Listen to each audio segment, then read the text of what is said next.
Hey guys, we're group 1A and we're going to be talking about human-computer interactions plus cyborgs and robots. So what is HCI? HCI essentially stands for human-computer interaction, and it comes as an interdisciplinary subject, just like Cogs, where it brings in knowledge from computer science, psychology, philosophy. In addition to that, there's aspects of design and sociology. So HCI has become very prominent in recent years as our cell phones and computers have become very common and very immersed into our lives. Like, from the current laptops or cell phones that you guys might be using to watch this video or access Canvas or access the internet, all of this is incorporated into HCI. So we're talking about just the kind of three major impacts of HCI. And so we're going to start off with culture. HCI is greatly changing our culture due to the way that electronic devices are becoming bigger and bigger part of our lives, with more features than ever to help us during the day. An example of this would be just our smartphone technology. We can do like anything that a computer could do, and now that's more portable and travel size. We no longer need like a proper computer or anything to do anything. Secondly, our economy. The constant development in HCI technology has, in a sense, increased people's productivity. Like the advances in both computers and robotics now allows for manufacturers to be completely automated. For example, the factory machines that are used to build cars now can be assembled using production lines, and the distribution of documents and other files have become much easier, thanks to our cell phones, so we can send emails and text messages. And finally, our society. So finally, when we talk about impact of HCI on society, say the main impact of HCI that had on society is improving the use of computers and other devices. So modern computers and other electronic devices do not require the user to have as much training or specialized information as they used to. User interfaces on consumer products like our cell phones, tablets, televisions are designed with ease of use in mind. So every year, every update, UI designers try to ensure that the input and output processes are as simple and easy to use for the user as possible.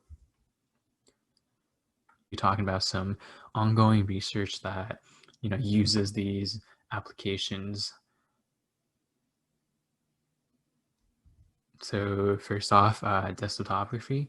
So what they do is that they're trying to attempt to bring augmented reality into everyday life without having all the strings and wires hooked up to your body and stuff, just like some current VR headsets out there.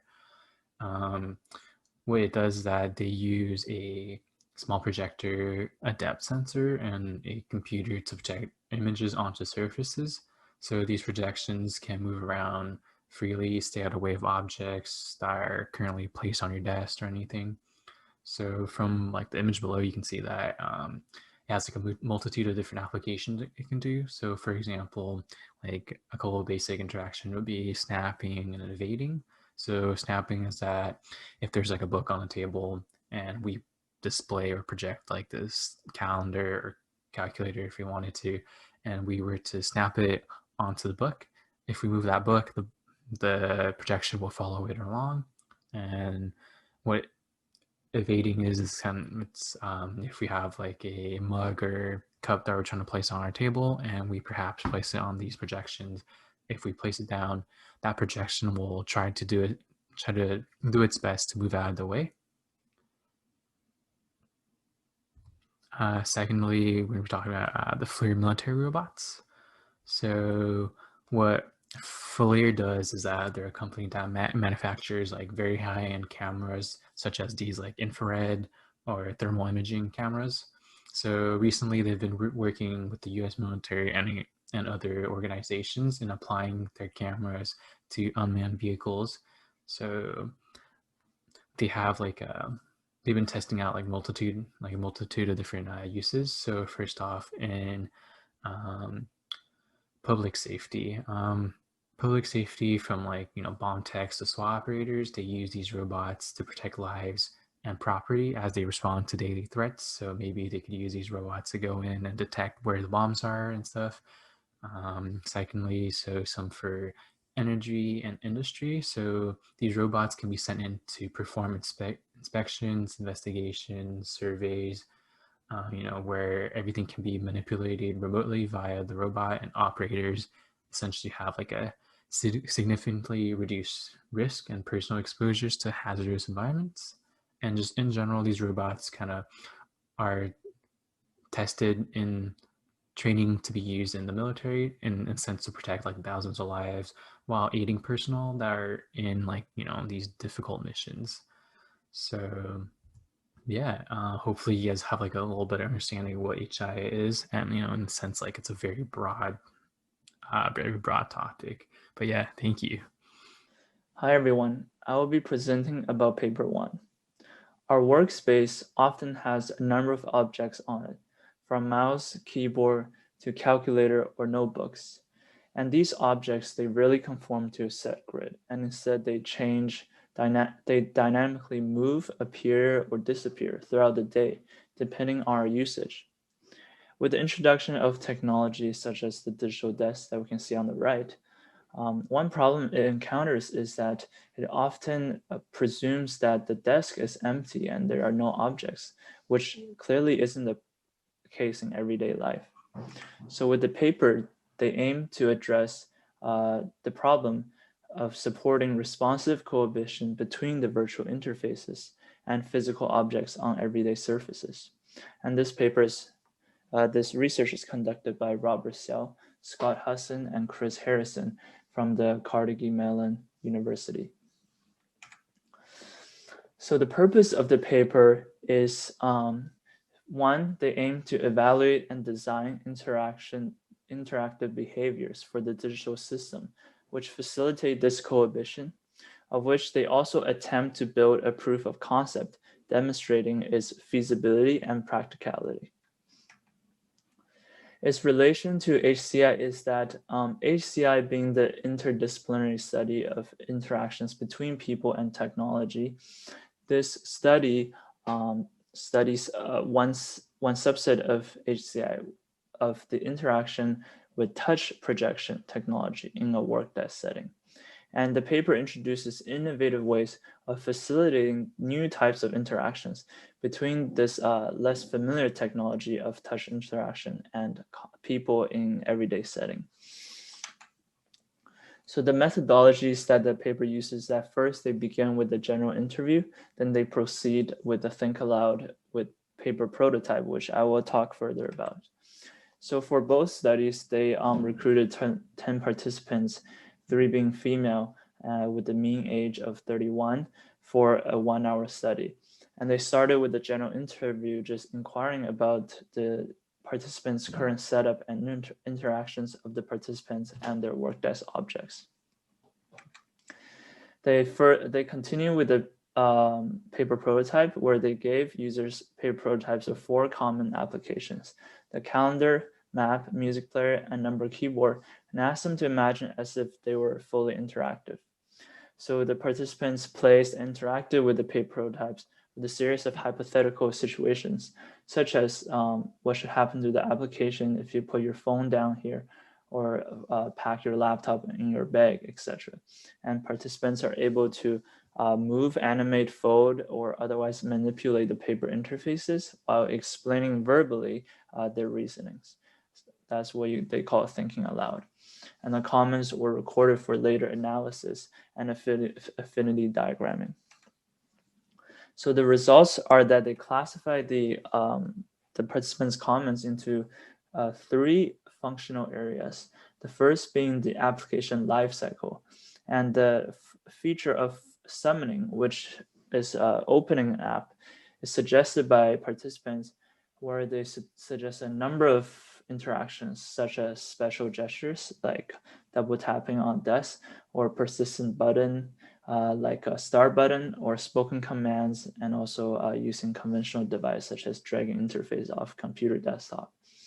And there's also closing an application where they suggest that you could occlude interface with another object, or shrink the interface substantially, or you can move the interface to a dedicated trash can, or evoke a special gesture. And the second functional area they grouped it in is layout control. And the first one being the ability to reposition the interface, and the participants suggested repositioning by drag, which they're all very familiar with. And there's also reorientating, since they found that the objects on common people's desks are actually not orientated like a straight line. They're actually orientated in a radial pattern toward the user, where all the objects are angled differently toward the user. So they wanted to implement that, so giving the interface the ability to rotate, to either face the user or also face toward the visitors to show them something. And there's also ability to resize, where participants suggest the ability to resize with the corners, or you can use unused application, or you resize with corners, and you would be able to put unused applications and shrink them and place them out of the way.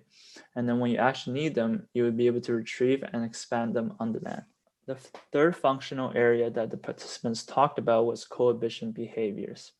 And the first being snapping, since the researchers found that oftentimes the participants place the interface near the objects where they behave as extension of the object.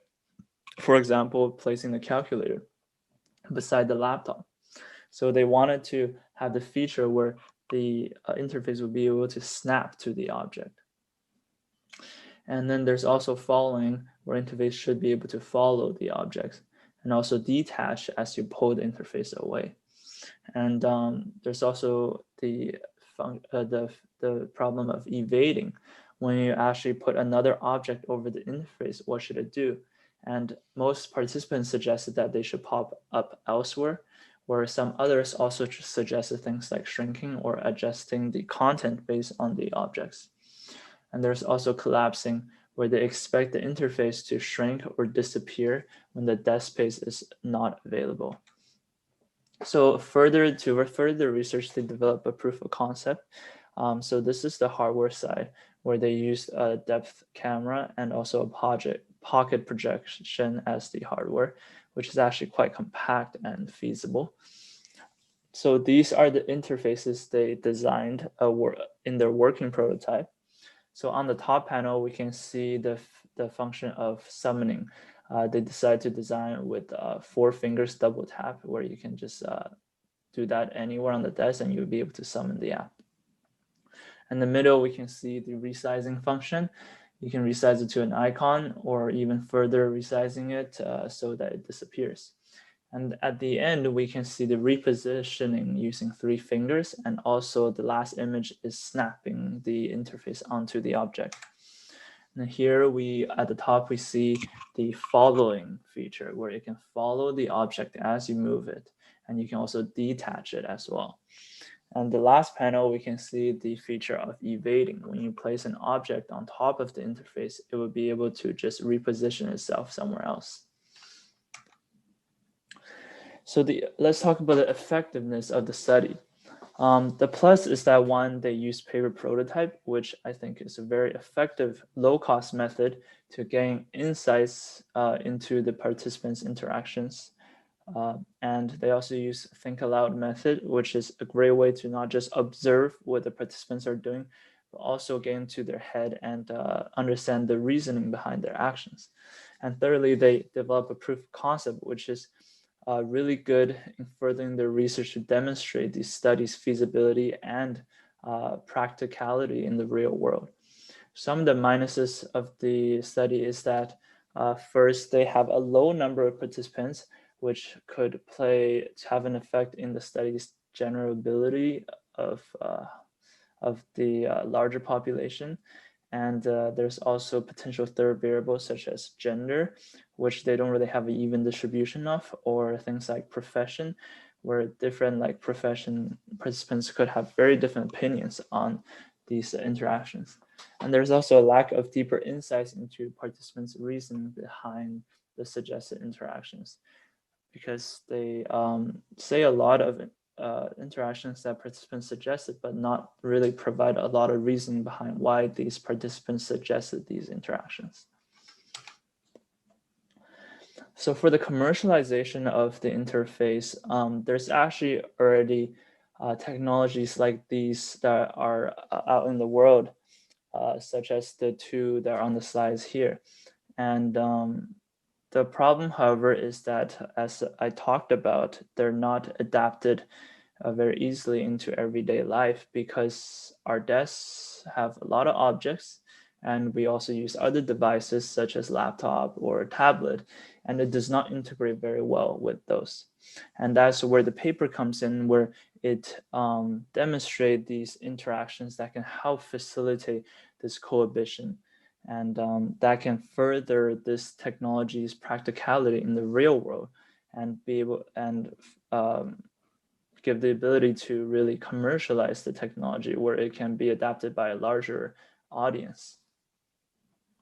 And that's all. Thank you for listening to this presentation.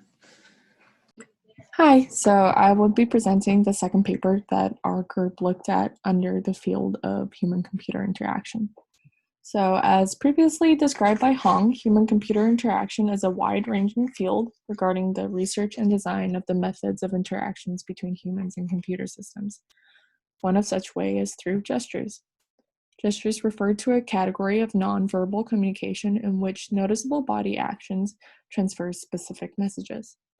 Gestures recognition is a natural and intuitive way of interaction between humans, and is an especially effective means of communication and interaction for hearing impaired people, thus worthy of development for interactions with computers too. The paper by Martusa et al. Presents a gesture recognition system using leap motion sensor that converts sign language to text. They employed 3 recognition techniques of sign language to text conversion to determine the performance of the model. Artificial neural network, geometric template matching, and cross-correlation techniques were employed for static gesture recognition, and the results were compared. The research identified that majority of current technology on the market does not involve real-time processing that can translate sign language into text, and those that do require the person signing to wear difficult hardware.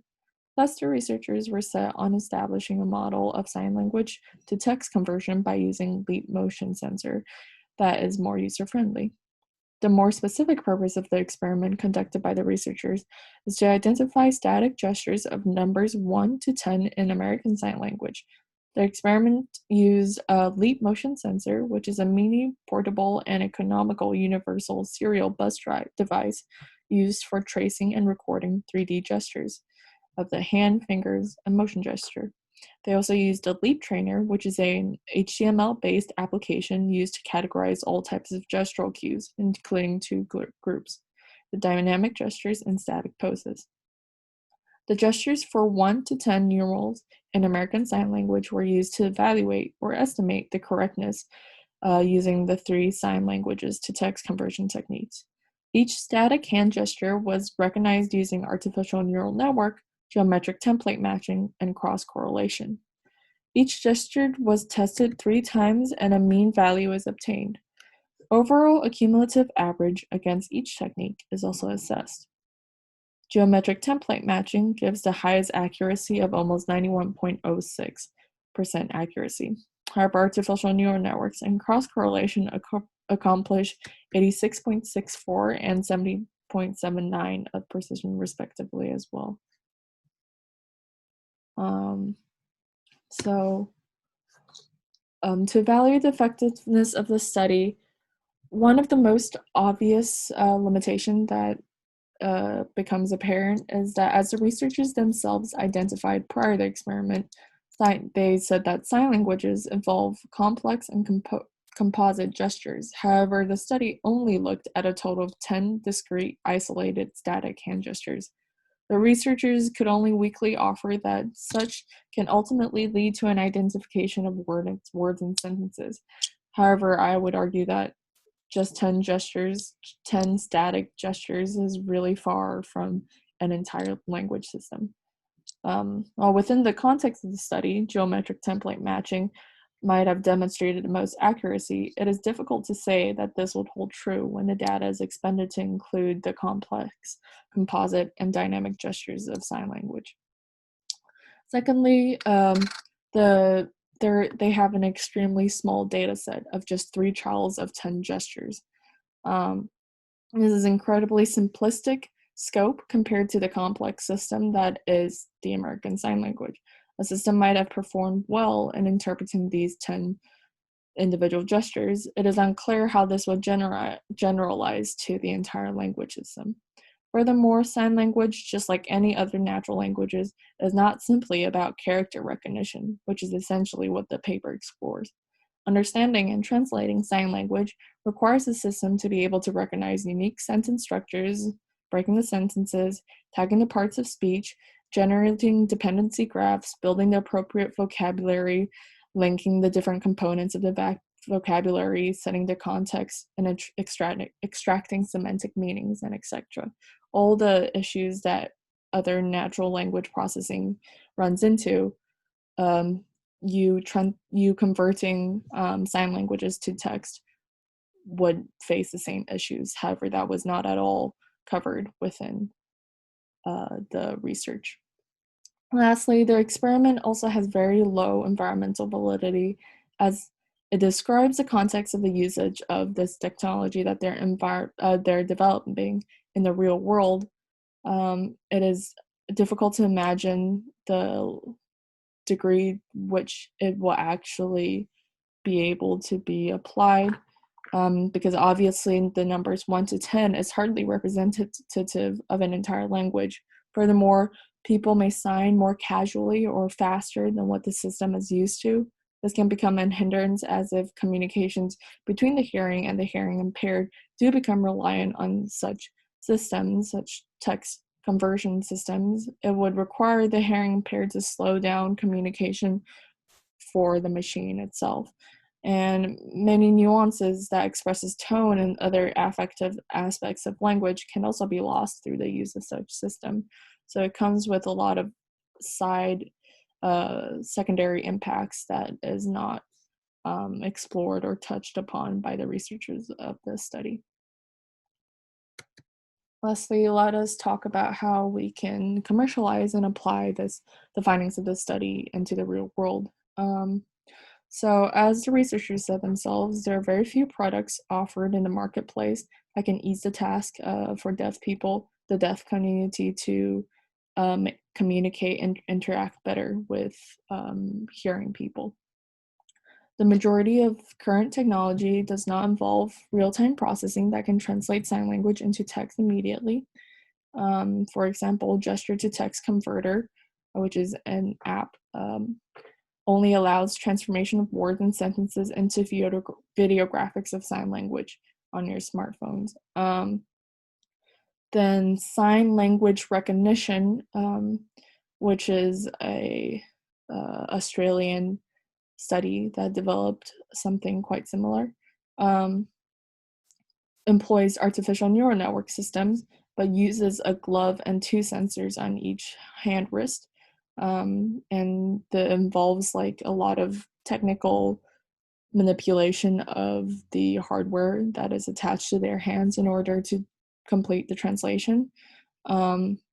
While it showed good results, this would mean that every time people want to use this or want to convert sign language to text, they would require these difficult hardwares, which is just not very user friendly.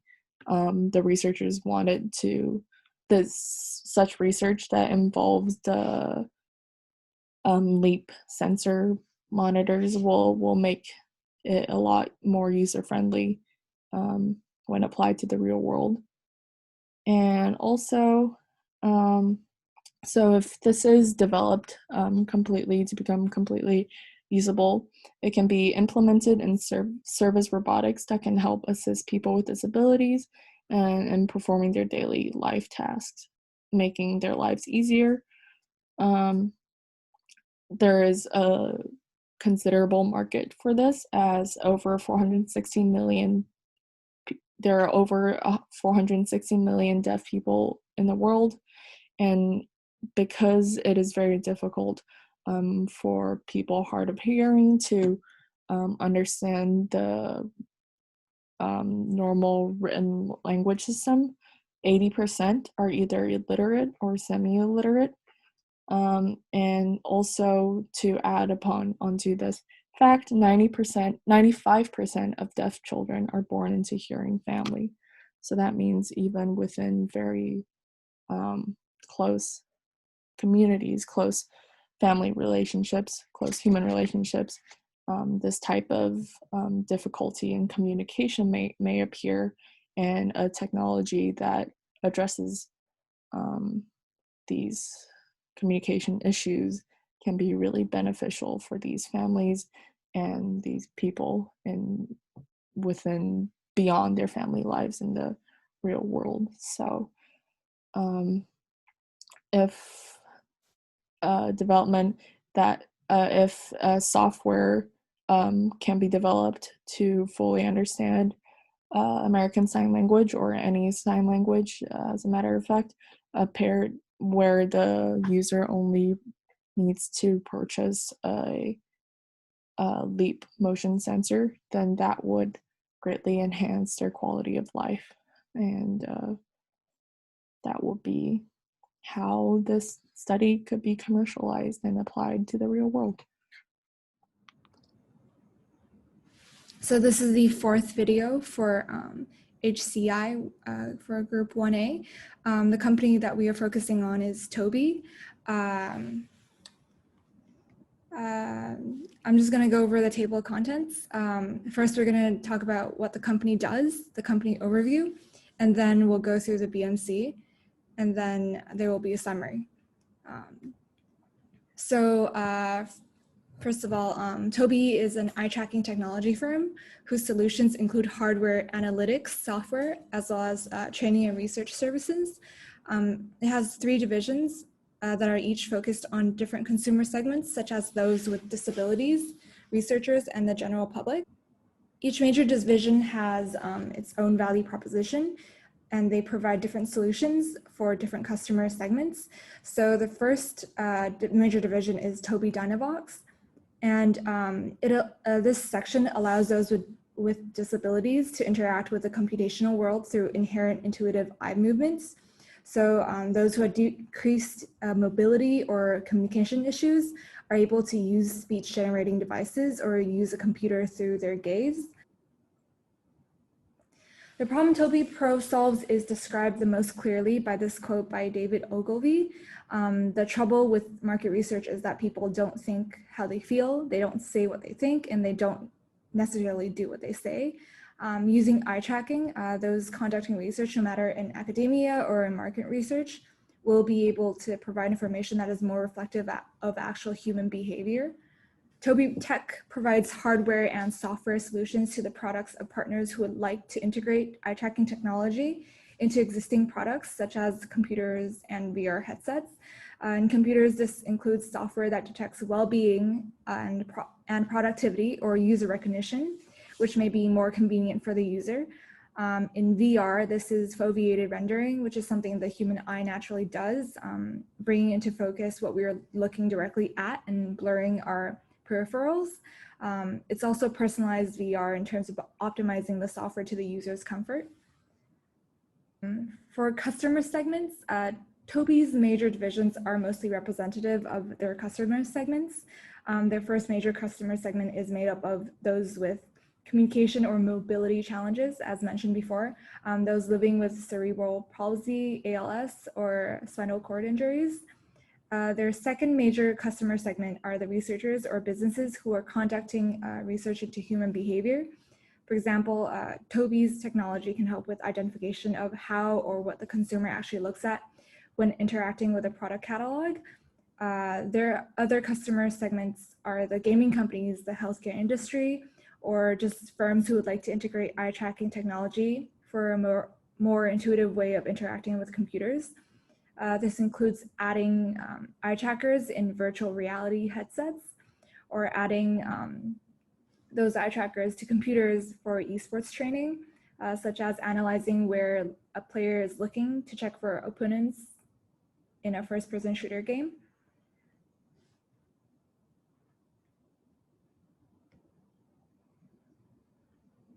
Toby's channels, advertising and marketing is mainly delivered through the company's social media. Toby's on Facebook, LinkedIn, Instagram, Twitter, and YouTube. They also have a blog highlighting their newest products and collaborations with other companies. By voluntarily providing an email to their mailing list, Toby also communicates relevant news and developments on eye tracking technology. Toby has also been visible on, for example, esports tournament streams. In one case, after a Rainbow Six Siege game, the tournament's post-game analysts were able to show where a player's gaze was focused on. The company makes its products available through their partners' websites, such as Lenovo laptops and HTC's Vive Pro virtual reality headset, and they also make them available on the resellers with whom those partners collaborate, as well as on Toby's own website. Toby acquires new customers through their advertising, as well as through acquisition of existing companies, such as those in a different geographical area. Once customers are on board, Toby offers a variety of customer service, including a learning center with resources and guides for how to best set up their product. They also utilize automated customer feedback that helps them assess whether or not their products are actually delivering the solutions they're supposed to. They also implemented a chatbot for more efficient ticket handling that's able to scale to a larger customer base. So what are the key revenue streams for Toby? Toby's revenue comes from three different product lines. Toby Dynavox, which is their recently launched medical grade eye tracking technology via an AAC device, which is kind of like a tablet, saw a gross margin of 11% increase in 2019. Their second line, Toby Pro, has compact eye tracking technology and improved software. It is a raw structure that researchers can use in their laboratories or gamers can be used in their gameplay. This had a gross margin of 12%, which is an increase in 2019. And the third line is their technology software portion, which is Toby Tech, which is their signature eye tracking software, which had a revenue from external partner that grew in 69% in 2019. In the left, we see a chart here that signifies all three different lines of Toby and the total group's revenue. So what are the key activities of Toby? The first one is marketing, as they need to gain more market share and let people be aware of the powers of eye tracking. Fundraising and designing go quite together because they need the money to design new products and innovations for each of their lines. Software development and assembly of these products are also very important in their business line. And finally, having a good supply chain to distribute their products is also an essential part of their business. So what are the key resources for Toby? For physical, they need manufacture for Dynavox devices and Pro devices, warehouses for storage space for lean batch production, and under intellectual, they have patented and copyrighted different technologies that built up their eye tracking technology. They're also developing and improving their technology, Toby Tech, to make it more user-friendly and better and more competitive in the market. And in the human side, software engineers, marketing, and corporate relation teams are the three main teams that help build up Toby. So who are Toby's key partners?